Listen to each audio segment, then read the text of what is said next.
سوق sheekan ku haya sug niyuusa soo dhacay عمرتي waan dhamaysanay waan soo baxnay alxamdulillah ilaahay mahad iska leh jimcihi cumradii baa saacnay maanta timii ma xirato halista lagu sheegay intaas hay hay لكن بالعلماء الشيخ مصطفى waxay ka yiraahdeen dalow dhamayst xablaarta isku xalaalaya halista lagu sheegay intaas waay yaa lagu xumeeraa ma ogi timaa lahayn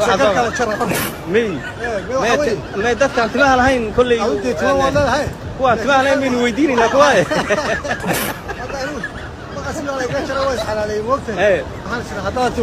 cadaaladda ilaali